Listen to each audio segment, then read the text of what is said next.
Hey there, this is Lucas. I'm going to show you a quick overview of how to use Beyond Compare to check folders. So when it first opens, you can just say folder compare, and you'll pick the folders that you want to use.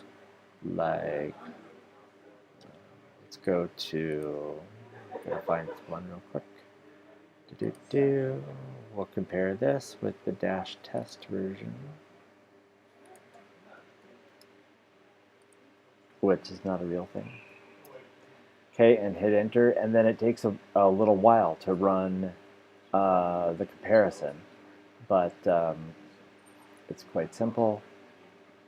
Obviously, you can see that we are missing some folders here, um, that we can copy from right to left and left to right, and so on and so forth. Um, but when you want to actually compare a file, let me show you what that looks like. So we can see here that in the public directory, because it's red and purple, we can tell that there is a diff in here. There's files in here that are different. So we'll go into say we'll go into the themes folder and we'll look at default, and we will open up web and CSS, and we'll look at the main.css. And here we have the differences, right? So on the left, here's the path the file that we're using. This is the LMS Laravel. This is LMS test. And so the very first thing, we have a difference in the character set and the import. So I can either click the arrows and move them line by line. You can navigate this by clicking next section at the top here, and that will bring you to the next big block of whatever. If you want to copy the block over, do that. You can hit Control Z if you've made a mistake. There's really not that many diffs in here, actually.